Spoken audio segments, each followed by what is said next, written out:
Satire is dead. So is the Australian reputation for self-reliance and resilience. We have state premiers and health ministers telling people to go home and stay home, to wear masks, to refrain from travelling, even warning them not to sing. Sydney is locked down because of a cluster of cases that's largely contained already. In southeast Queensland, 3 million people are locking down tonight because of 3 cases. Townsville is locking down too. Perth is locked down over a couple of cases. None today, nada. Darwin is locked down for a handful of cases. South Australia, where I am, has dramatic new measures in place and restrictions forcing bars and restaurants to operate at 50% capacity because of, wait for it, 0 cases. About 12 million Australians are locked down now. That's near enough to half the country, and the other half are subjected to various restrictions and border closures because of a virus that has not caused a single death in this country from a local infection all year, for more than 6 months. And at last count, there were 2 people seriously ill in hospital. 2 people in a country of 25 million people. You could not make this stuff up. You could write it as fiction and publishers would reject it as totally implausible.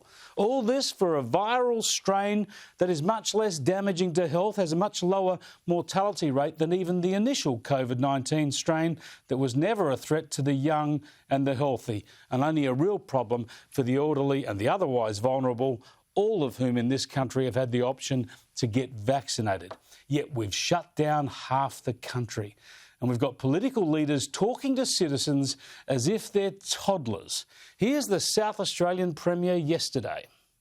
With regards to singing, we are going to put restrictions in place for a week. So we are not going to put restrictions in place for the performers themselves, or if they are singing as part of an educational facility. But for other instances, we will be banning singing for the next 12 weeks. That's not like the reincarnation of the Paul Hogan show or something. That's reality. Yep, the South Australian Premier telling his state that it's back to Taliban restrictions. No dancing, no singing, not even any drinking. Well, at least while you're standing up. Look, you have to laugh at this stuff because otherwise you'd scream in dismay. The panic, the scaremongering, the complete disregard for assessing risk and coming up with proportionate responses, the reckless indifference to personal liberty. These are all a worry, sure enough.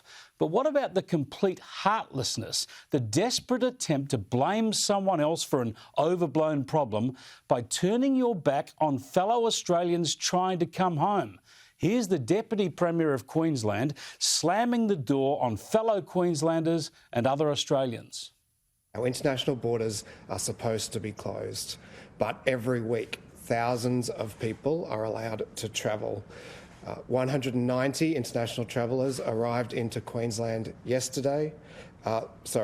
121 international travellers arrived into Queensland yesterday. 190 are expected to arrive today. And these are putting our community at an unacceptable risk, especially with these new strains which cannot be contained, which have proven they cannot be contained by hotel quarantine. Our community should have had a higher rate of vaccination by now, and we should have dedicated quarantine facilities. And as the Premier has indicated, we will now move to dramatically cut the number of international travellers permitted to return to Queensland. This is reprehensible. Turning your back on fellow Aussies, locking down your own citizens and shutting out others. New South Wales, no doubt, will again have to take up the slack.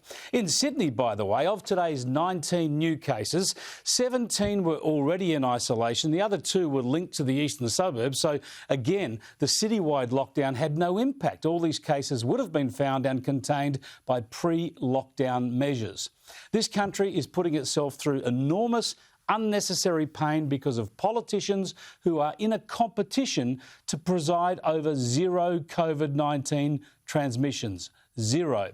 The media is hysterical, the politicians are pushing fear, the Canberra Press Gallery reports it as some kind of political game, and the bedwetters, panic merchants and nanny staters are winning the day. What you never hear from these people are some crucial facts. Number one, all the vulnerable Australians who want a vaccine have got one, perhaps not their second jab yet, but they're all underway with their first. That means the only people at risk from the disease are largely protected in this country. Great news. Number two, very few people are getting sick. Most have no symptoms or mild symptoms. Only 2 people are in critical care beds as we speak, and none have died at all this year in this country. Number 3, every day more and more people are vaccinated. The last 1 million jabs took just 9 days. Now, fourth, the Indian or Delta strain is more contagious, sure, but the data shows it's less deadly than the original strain, and it's certainly no worse, despite what the fearmongers have been suggesting. And also, we have massive health capacity available to care for anyone who does get sick. We've got vastly improved treatments that can cut mortality rates and have done so worldwide. And finally, as epidemiologists have told us on this program, the data shows most of this year's lockdowns were unnecessary to bring clusters under control. They were superfluous. Yet for all this, our politicians, state and federal, Liberal and Labor, they just have zero tolerance for any COVID-19 infections. Scott Morrison was right to call out the states for overreacting last year, but he didn't like the political blowback. Now he's stuck with the same panicked responses, and they just talk down our vaccine response. Now that Gladys Berejiklian has caved in, we have no government leader taking a sensible, pragmatic approach in this country. They are all zero COVID proponents. They've made us prisoners of our own success. In countries around the world where they've been through hell and are now opening up, well, they look at us with astonishment now as we inflict pain on ourselves and we continue to isolate ourselves because we pretend we can eliminate this disease forever.